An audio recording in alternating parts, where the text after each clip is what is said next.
Bismillahirrahmanirrahim. Assalamualaikum warahmatullahi wabarakatuh.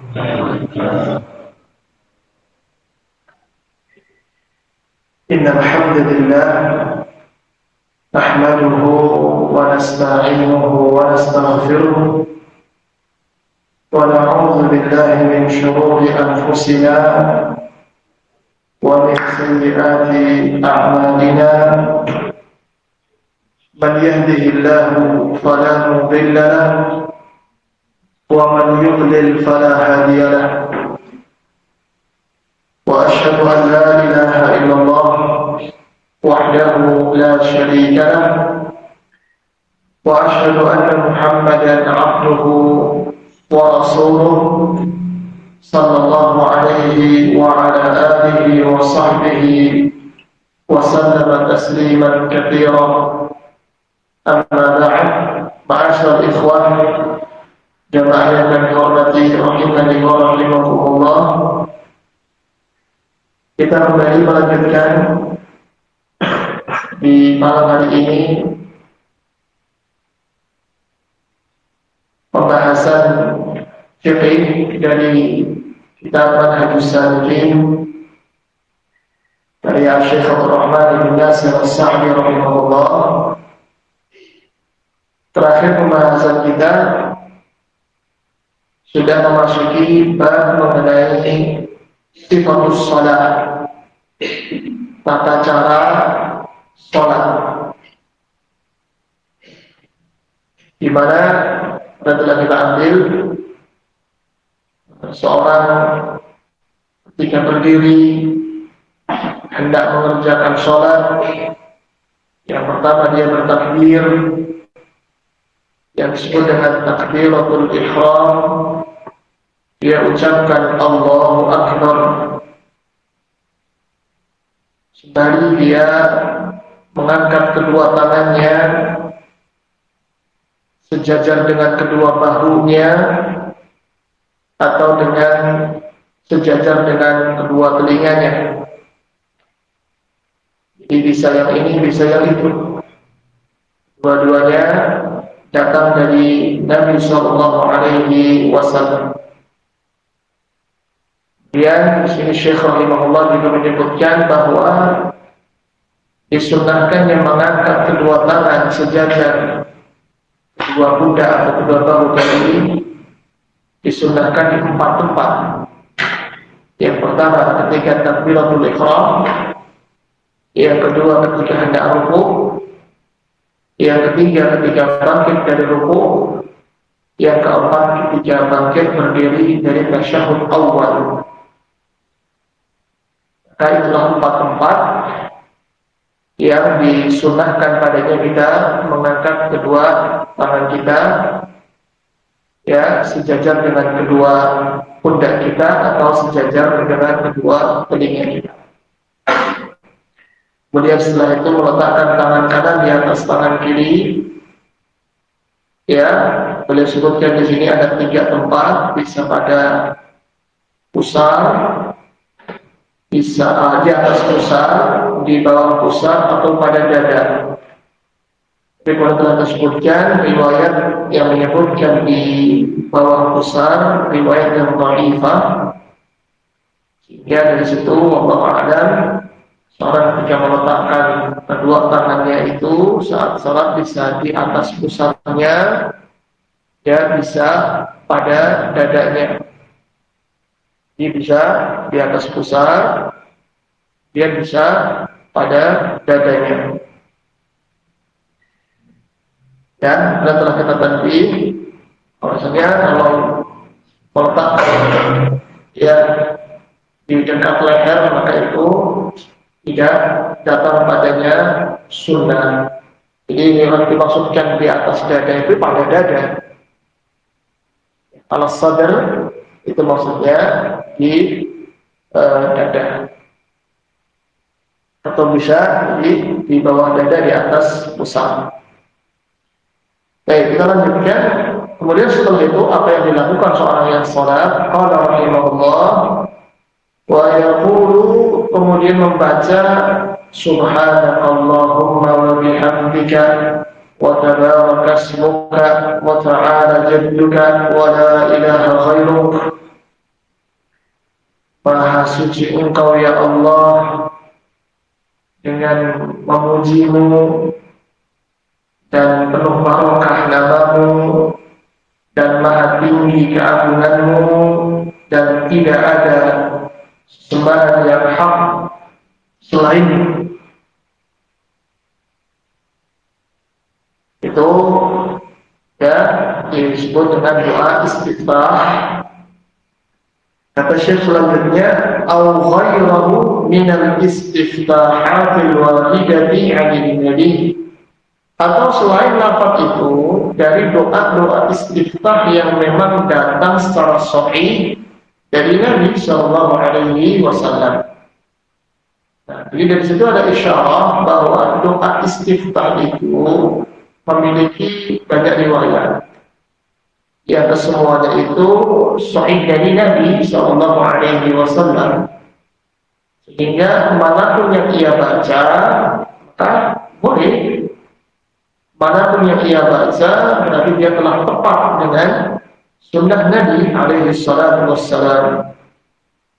Maka apa yang tadi disebutkan oleh muallif di situ itu adalah hadis ya dari sahabat yang diriwayatkan dari hadis Aisyah, juga dari hadis Abi Sa'id radhiyallahu anhu yang dikeluarkan oleh Imam Ahmad,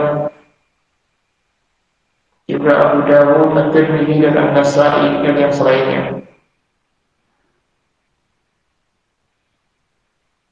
Dan doa yang disebutkan oleh Syekh di sini adalah yang dipilih oleh Imam Ahmad rahimahullah. Dari mazhab Hambali mereka lebih memilih redaksi doa istiftah yang tadi disebutkan oleh Al-Layl, subhanakallahumma wa bihamdik wa tabaraka ismuk wa ta'ala jadduk wa la ilaha ghairuk. Dan kemudian tadi telah disinggung oleh Syekh rahimahullah bahwa di sana ada doa istiftah yang lain, semisal apa yang diriwayatkan dari sahabat Abu Hurairah radhiyallahu anhu bahwa Nabi sallallahu alaihi wasallam membaca doa istiftah, Allahumma ba'id baini wa baina khataayaya kama ba'adta baina al-masyriqi wal maghrib, Allahumma naqqini min khataayaya kama yunqqa ath-thawb al-abyad min ad-danas, Allahumma ighsilni min khataayaya bil ma'i wal thalji wal barad. Ya Allah, jauhkanlah antaraku dengan dosa-dosaku sebagaimana Engkau menjauhkan antara timur dan barat. Ya Allah, bersihkanlah aku dari segala dosa-dosaku sebagaimana dibersihkannya pakaian putih dari kotoran. Ya Allah, basuhlah aku dari kesalahan-kesalahanku dengan air, salju dan es. Sebagian kadang menerjemahkan dengan embun. Ini riwayat dikeluarkan oleh Bukhari dan Muslim, sehingga muttafaqun alaihi. Secara kekuatan riwayat ini paling kuat karena hadis dikeluarkan oleh Bukhari dan Muslim. Oleh karena itu Imam Tirmidzi di dalam sunannya mengatakan wal amalu ala hadza inda aktsari ahli ilmi min at-tabi'in wa ghairihim. Pengamalan adalah berdasarkan ini, yaitu apa yang tadi kita baca, Allahumma ba'id baini ila akhirih. Pengamalan di atas doa ini di sisi kebanyakan ahli ilmu dari kalangan tabi'in maupun yang selain mereka. Karena tadi memang secara riwayat itu yang paling kuat, riwayat Bukhari dan Muslim. Dan kemudian di sana juga ada redaksi yang lain dari hadis Ali bin Abi Thalib radhiyallahu anhu, di mana Nabi sallallahu alaihi wasallam ketika salat malam membaca doa istiftah, wajjahtu wajhiya lilladzi fatara as-samawati wal ard hanifan wa ma ana minal musyrikin, inna salati wa nusuki wa mahyaya wa mamati lillahi rabbil alamin la syarika lahu wa bidzalika umirtu wa ana minal muslimin. Dan masih ada kelanjutannya, Allahumma antal malik la ilaha illa anta rabbi wa ana abduk, dan seterusnya. Ini dikeluarkan Imam Muslim. Nah, doa istiftah ini disebutkan dipilih oleh Syafi'i wa ashabuh, ya, dipilih oleh Imam Syafi'i dan para pengikutnya. Dan kebanyakan dari Syafi'iyah memang mengatakan yang tasrul imam ala qawli wa ana minal muslimin. Kebanyakan Syafi'iyah berpandangan mencukupkan, imam itu mencukupkan sampai jadi wa ana minal muslimin. Ya fa inna salati wa nusuki wa mahyaya wa mamati illa rabbil alamin la syarika lahu wa bidzalika umirtu wa ana minal muslimin. Ya, berpandangan cukup sampai situ karena tentu kalau dibaca sampai akhir dan riwayat tersebut itu panjang, sehingga kalau dia jadi imam, ya, yang di situ untuk disunahkan sholat itu yang pertengahan, yang ringkas sehingga tidak memberatkan makmum, maka Syafi'iyah mereka banyak yang mengatakan bahwa imam mencukupkan sampai wa ana minal muslimin. Juga masih ada riwayat-riwayat yang lain ada doa istiftah dan sebagiannya. Maka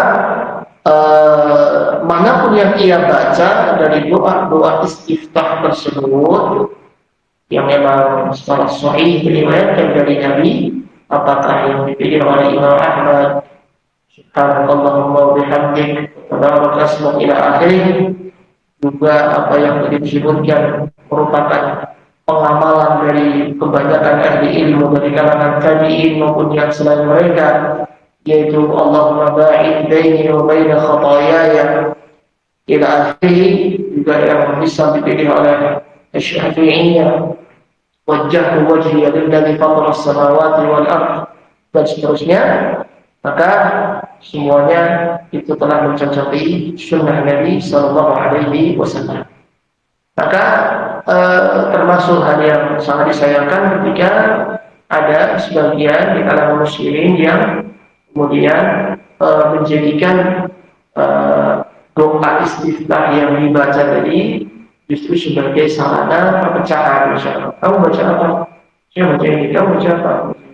Dia adalah saya mengatakan yang benar yang ini, tidak yang benar yang ini.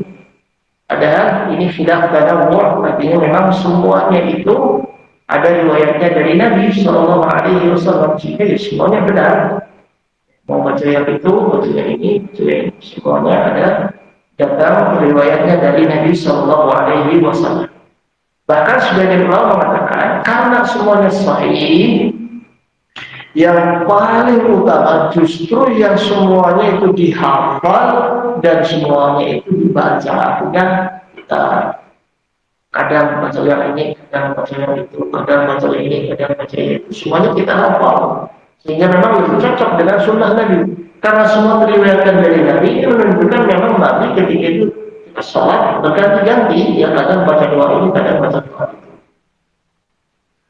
Dan faedahnya yang seperti itu, kata para ulama, selain lebih cocok dengan sunnahnya Nabi, juga menjadikan kita lebih khusyuk di dalam sholat. Kenapa? Karena mikir kita masalah ini, ya kan? Tapi kalau itu terus kita sambil mikir kemana, lisan baca yang mana, gitu.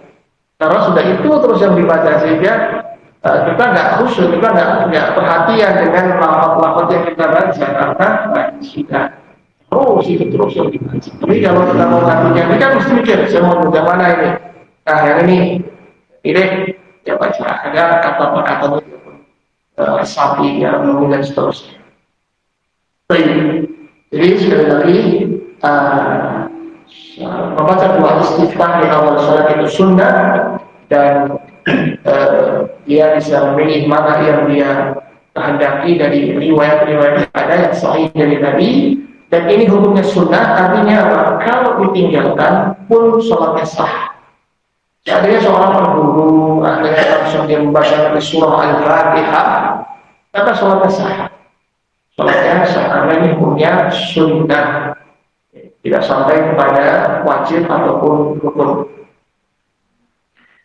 Kemudian kata Syekh rahimahullah, "Tsumma yata'awwadu", kemudian baca ta'awud, yaitu membaca a'udzu billahi minasyaitonir rajim. Baca ta'awud.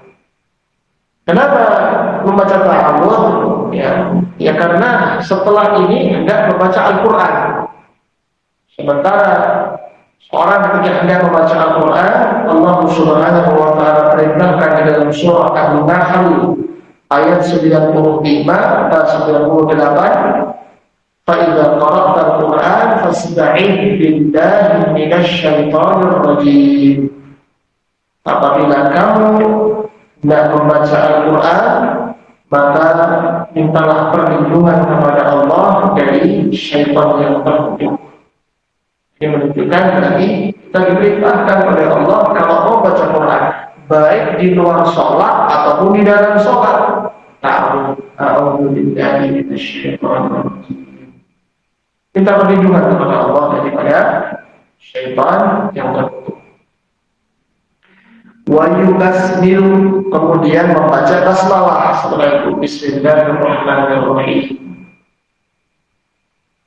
Baik, nah di sini tentu ini perkara yang sudah ma'ruf di tengah-tengah kita. Terjadi perbedaan pendapat. Ada yang mengeraskan basmalah Bismillahirrahmanirrahim, ada yang membaca dengan sir, dia baca tetapi dia pelankan, tidak dia keraskan. Maka bagaimana kita menunjukkan perkara tersebut? Jadi para ulama yang memilih untuk mengeraskan basmalah, jadi itu adalah pendapat Imam Syafi'i rahimahullah. Hujjah beliau dan yang mengikuti beliau, beberapa hadis saya bawakan ini dari kitab Bulughul Maram, ya, karya Al-Hafidz Ibnu Hajar Syafi'i rahimahullah. Ada beberapa hadis yang menjadi hujjah dalam masalah itu. Yang pertama dari Nu'aim Al-Mujmir radhiyallahu anhu, beliau berkata, "Shallaitu wara'a Abi Hurairah." Saya salat di belakang Abu Hurairah radhiyallahu anhu, faqara'a. Maka Abu Hurairah membaca Bismillahirrahmanirrahim, tsumma qara'a bi ummil Qur'an. Kemudian setelah itu baru membaca Ummul Qur'an, yaitu surah Al-Fatihah. Kemudian setelah salam, Abu Hurairah mengatakan, "Walladzi nafsi biyadihi, inni la ashbahukum salatan bi Rasulillah sallallahu alaihi wasallam." Demi zat yang jiwaku di tangannya, sesungguhnya aku benar-benar yang paling mirip di antara kalian sholatnya dengan Rasulullah sallallahu alaihi wasallam. Artinya berarti Abu Hurairah menyandarkan apa yang tadi beliau contohkan itu adalah itulah salatnya Rasulullah sallallahu alaihi wasallam. Kemudian dalam hadis yang lain juga disebutkan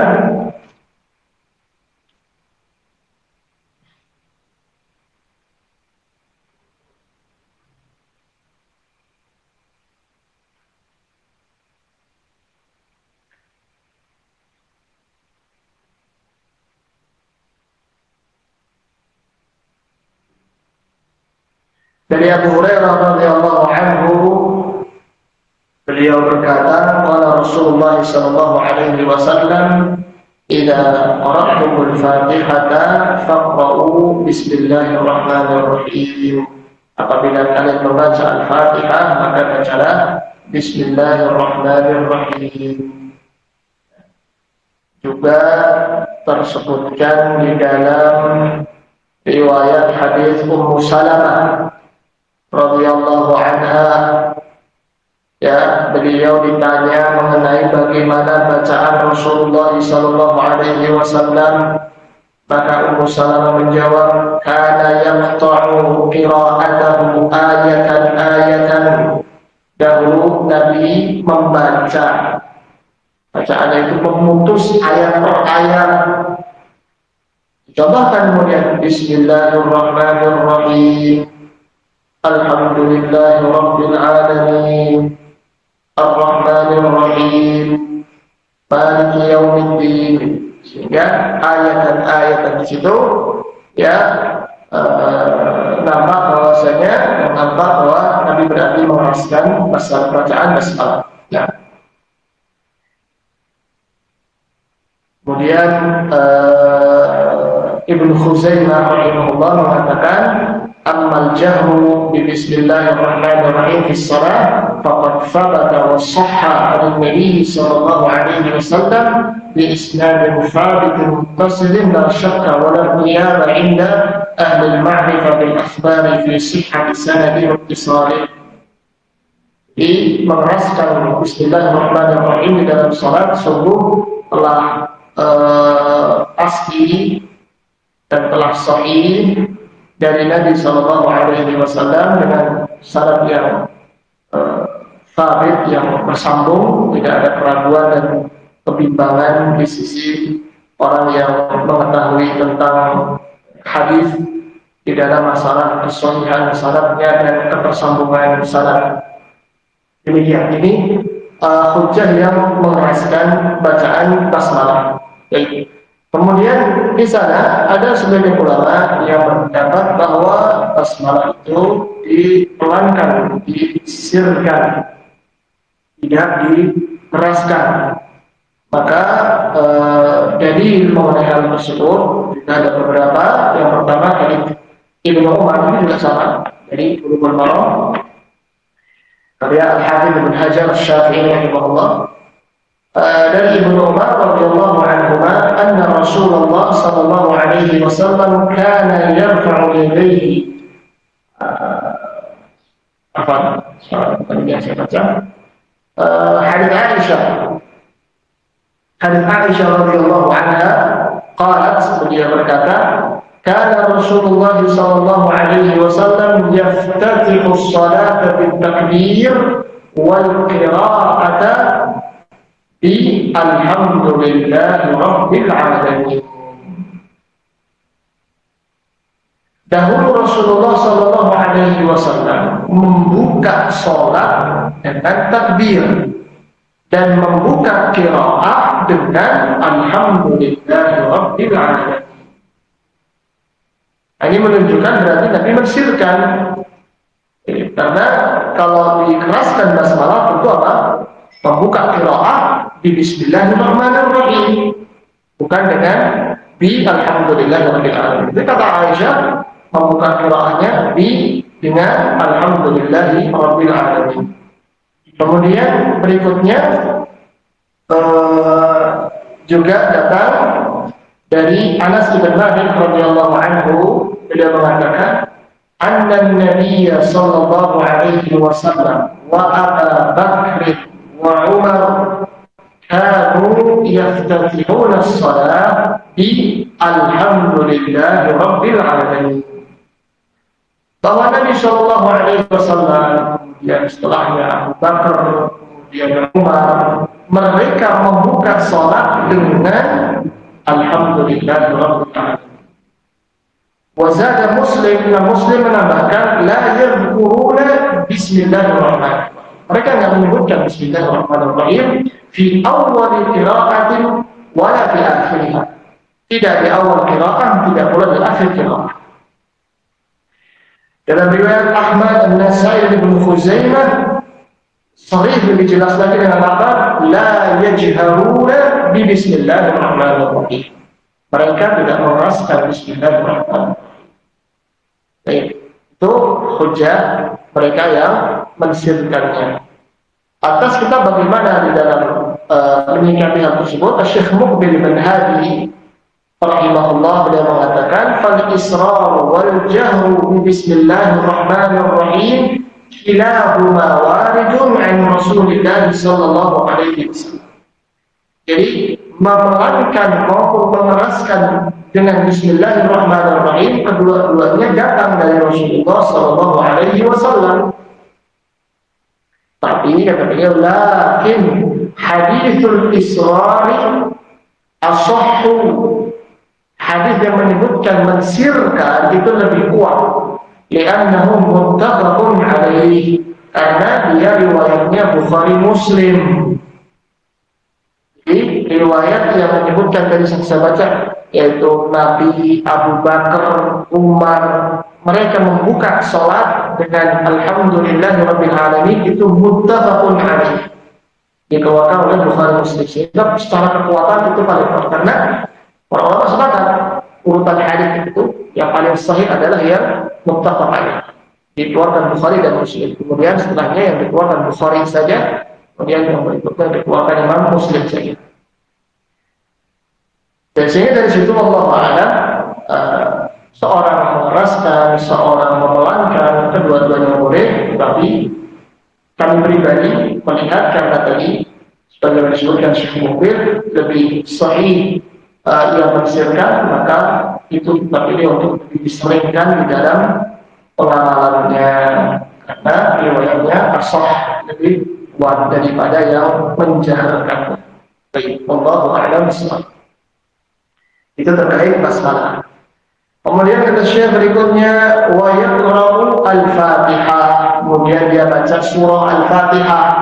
Ini jelas ya, merupakan rukun yang tak boleh tertinggal sama sekali, karena dalam hadis disebutkan la sholata liman lam yaqra' bi Fatihatil kitab. Tidak ada salat bagi yang tidak membaca surah Al-Fatihah. Sampai pun dalam sholat-sholat jahriyah, ya, para makmum pun dia membaca surah Al-Fatihah. Ya, para makmum tetap membaca surah Al-Fatihah. Ya, disebutkan di dalam hadis yang dikeluarkan oleh Imam Ahmad, Abu Dawud, dan yang selainnya, bahwa terjadi di dalam sebuah sholat, para sahabat ikut membaca di belakang imam. Kemudian selesai sholat, ya, Nabi tanyakan kepada mereka, la'allakum taqra'una khalfa imamikum. Barangkali ada di antara kalian yang ikut membaca di belakang imam, sehingga mengganggu bacaan Nabi. Qulna, kami menjawab, na'am, iya. Ternyata tadi ada yang ikut membaca. Maka Nabi Shallallahu Alaihi Wasallam bersabda, la taf'alu, jangan kalian lakukan itu. Artinya kalau jadi makmum jangan ikut baca, illa bi Fatihatil kitab, kecuali surah Al-Fatihah. Fa innahu la salata liman lam yaqra' biha, karena tidak ada salat bagi yang tidak membaca Al-Fatihah. Nah, menunjukkan, jadi walaupun sholat berjamaahnya di sini jahriyah, wallahu a'lam, makmum tetap membaca surah Al-Fatihah ini. Ini adalah mazhab Syafi'i rahimahullah. Dia bisa membacanya saat imam membaca surah yang lain setelah Al-Fatihah, dia bisa makmum membaca Al-Fatihah di situ. Kemudian dari setelah itu kembali diam mendengarkan bacaan imam. Nah, kemudian wa yaqra'u ma'aha, setelah itu membaca bersama dengan Al-Fatihah tadi. Artinya setelah Al-Fatihah dia baca qira'ataini al-ulayaini min ar-ruba'iyyah wa thulathiyah suratan. Di dua rakaat pertama dari sholat-sholat yang 4 rakaat dan juga sholat yang 3 rakaat, surah yang lain. Surah yang lain. Berarti apa? Zuhur, Asar, Isya. Itu untuk yang rubaiyah yang 4 rakaat. Dan yang sulatiyah yang 3 rakaat itu sholat maghrib.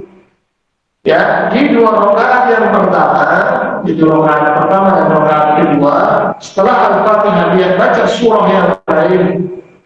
Takunu, yang mana surah tersebut, fil fajri, kalau dalam sholat subuh, min tuwari mufassal, dia baca dari surah mufassal yang panjang. Wa fil maghrib, pada sholat maghrib, min qisarihi, surah mufassal yang pendek. Wa fil baqi, dan pada yang selainnya, berarti zuhur, asar dan isya, min awsatihi, dari mufassal yang pertengahan. Jadi Al-Quran itu di bagian belakang surah-surahnya disebut dengan Al-Mufassal.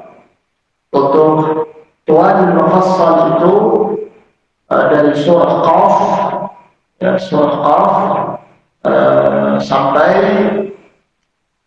apa sebelum An-Naba itu Al-Mursalat, ya, Al-Mursalat, ya, sebelum An-Naba itu Tiwal Al-Mufassal. Kemudian Awsatul Mufassal dari An-Naba sampai Al-Lail. Kemudian nanti Isarul Mufassal yang pendek itu dari Al-Duha sampai An-Nas. Ini secara global seperti itu. Jadi kalau sholat subuh itu surah-surah yang panjang, ya, ini apa? Tiwal Mufassal. Kemudian nanti sholat maghrib itu yang pendek, Al-Duha sampai An-Nas, dan sholat itu dari yang pertengahannya. Dari yang menunjukkan, yang antaranya disebutkan di sini dalam takrifnya, untuk salat subuh teriwayatkan dari sahabat Jabir bin Samurah radhiyallahu anhu, dikeluarkan Imam Muslim. Jabir radhiyallahu anhu mengatakan, inna Nabiya sallallahu alaihi wasallam kana yaqra'u fil fajri bi Qaf wal Qur'anil Majid. Lalu Nabi SAW membaca dalam surah Fajar, surah subuh, surah Qaf. Di panjang memang, Masya Allah. Kemudian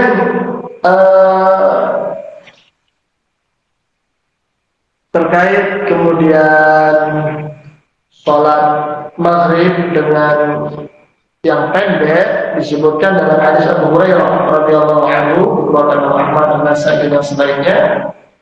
Pada riwayat tersebut disebutkan bahwa Nabi itu wa yaqra'u fil maghribi bi qisaril mufassal wa yaqra'u fil isya'i bi wasatil mufassal.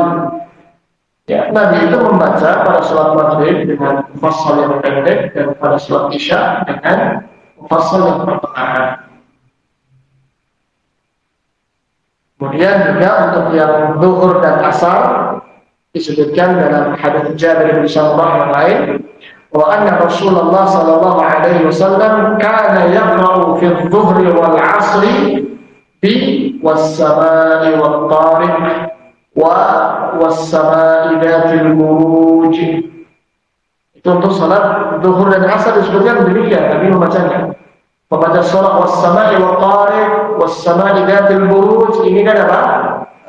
Awsatul mufassal, yang pertengahan dari antara An-Naba sampai Al-Lail. Wa nahwihima minas suwar, dan yang semisal dengan dua surat tersebut. Tapi yang panjangnya yang kurang lebih sama dengan dua surat tersebut, yakni sama-sama dari Awsat al-Mufassal. Dan ini ya terkait masalah surah yang dibaca di dalam as-salat. Tetapi ini juga tidak mutlak. Ada riwayat juga Nabi memanjangkan sholat maghrib, sehingga artinya terkadang seorang imam memanjangkan sholat maghrib boleh. Sebagaimana juga pernah terjadi Nabi memendekkan sholat subuh. Terkadang sholat subuh pendek pun tidak masalah. Nah ini apa yang dibaca di dalam sholat. Sehingga memang kata para ulama yang sering bahwa Nabi itu di dalam sholat itu menyelesaikan satu surah satu rakaat. Satu surah itu satu rakaat. Nah, bukan yang istilahnya mengambil dari tengah-tengah atau paruh itu. Ya, walaupun ya boleh, tapi yang sering dikerjakan Nabi adalah tadi ini memang satu surah dengan pembagian yang benar-benar disebutkan, demikian yang seringnya dikerjakan. Nah, berikutnya yajharu fil qiraati lailan, untuk yang malam hari seorang menjaharkan bacaan lailan, malam hari, maka imam menjaharkan bacaan, dikeraskan. Wa yusirru biha naharan. Ada siang hari seorang imam atau seorang yang sholat itu mensirkan bacaan. Seorang yang sholat mensirkan bacaannya. Illal jumu'ata wal id wal khusuf wal istisqa. Kecuali sholat Jumat, sholat id, sholat gerhana, sholat minta hujan. Walaupun itu siang hari, fa innahu yajharu biha. Seorang mengeraskan bacaan. Jadi kalau secara umum ya sholat di siang hari itu sir, tapi dari dikecualikan Jumat, sholat id, sholat gerhana dan sholat meminta hujan. Nah. Kemudian summa yukabbiru lirruku'i. Kemudian bertakbir untuk ruku.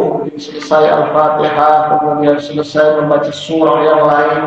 Maka ketika itu sudah ada takbir untuk ruku. Takbir untuk ruku. Dan di sini para ulama memberikan takbir. Nah, bisa Syekh Ibnu Utsaimin rahimahullah dan yang selainnya bahwa takbir ini takbir yang selain yang pertama kan takbiratul ihram, yang lain disebut dengan takbirul intiqal, takbir perpindahan, bahwa dibacanya itu saat perpindahan, bukan sebelum, bukan setelah. Misalnya berdiri seorang mau ruku, ya dia baca takbirnya saat perpindahan. Allahu Akbar. Akan salah dan keliru kalau dibacanya sebelum atau setelah. Sebelum misalkan Allahu Akbar baru ruku, atau setelahnya seorang ruku dulu Allahu Akbar. Nah, ini keliru. Takbirul intiqal dibaca saat perpindahannya. Kalau sebelum berarti dia membaca sebelum waktu. Kalau setelah berarti dia membaca setelah berlalunya waktu. Karena waktu yang benar adalah yang namanya intiqal itu pada perpindahan. Maka disebutkan di sini dalam tahrif, memang hadisnya pun mengatakan demikian. Dalam hadis dari sahabat Abu Hurairah radhiyallahu anhu, beliau mengatakan, kana Rasulullah sallallahu alaihi wasallam idza qama ila sholati yukabbiru hina yaqum thumma yukabbiru hina yarka'u thumma yaqul sami Allahu liman hamidah hina yarfa'u sulbahu min ar-rak'ah. Al-hadits. Dahulu Rasulullah sallallahu alaihi wasallam berdiri untuk salat, beliau bertakbir saat posisi sudah berdiri. Kemudian bertakbir ketika ruku. Ketika ruku Allahu Akbar. Ketika ruku beliau bertakbir juga. Beliau membaca Sami Allahu liman hamidah ketika mengangkat tulang sulbinya dari ruku. Sami Allahu liman hamidah sambil mengangkat. Baru nanti summa yaqul wa huwa qa'im, beliau membaca setelah beliau lurus berdiri, Rabbana wa lakal hamd. Jadi menunjukkan dari takbir, dia juga tasmih, subhanallah wa bihamdihi. Ketika gerakannya Allahu Akbar, subhanallah wa bihamdihi. Setelah itu juga sama banget, sami Allahu liman hamidah. Dan bersetelah itu apa? Rabbana wa lakal hamd. Kemudian setelah itu wa yad'u yadayhi 'ala rukbatayhi. Saat ruku dia letakkan kedua tangannya pada dua lututnya. Ini juga yang kadang sebagian justru meletakkan di paha atau bahkan di betis, yaitu bawah lutut. Itu keliru. Jadi letaknya adalah di dua lutut. Bahkan disebutkan dalam riwayat, yaitu dia membuka jari jemarinya seperti mencengkeram lutut tersebut. Atau ditutup, bukan betis, bukan paha, bukan betis, bukan paha. Disebutkan dalam hadis Mus'ab bin Sa'ad ibn Abi Waqqas, beliau mengatakan, "Shallaitu ila janbi abi," aku sholat di samping bapakku. falamma raka'tu ya syabbaktu asabi'i wa ja'altuhuma baina rukbatayya fadaraba yadayhi. Jadi putra Sa'ad bin Abi Waqqas sholat di samping bapaknya Sa'ad bin Abi Waqqas radhiyallahu anhu. Jadi beliau justru meletakkan tangannya di antara kedua lutut. Jadi bukan di lutut, tidak ditaruh di lutut. Aku menjadikan kedua tangan itu baina rukbatayhi, di antara dua lutut. Jika ditaruh di lutut, maka bapakku memukul kedua tangan. Diperintahkan menunjukkan bahwasanya tidak demikian melakukannya. Jadi diletakkannya pada lutut seseorang.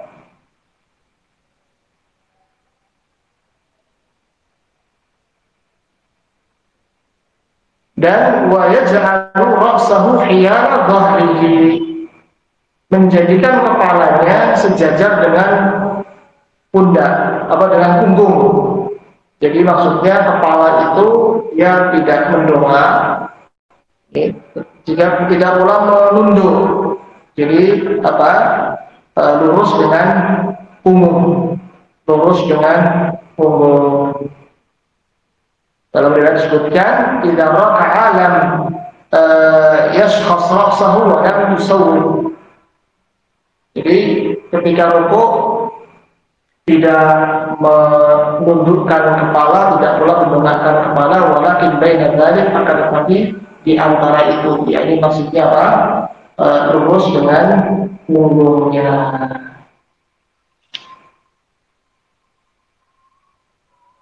Jadi yang bisa kita ambil insyaallah lanjutkan di pertemuan berikutnya. Semoga bermanfaat dari beberapa hal yang sudah kita ambil di kesempatan kali ini. Wallahu a'lam bishawab. Subhanallah wa bihamdihi, asyhadu an la ilaha illa anta, astaghfiruka wa atubu ilaik. Wassalamualaikum warahmatullahi wabarakatuh.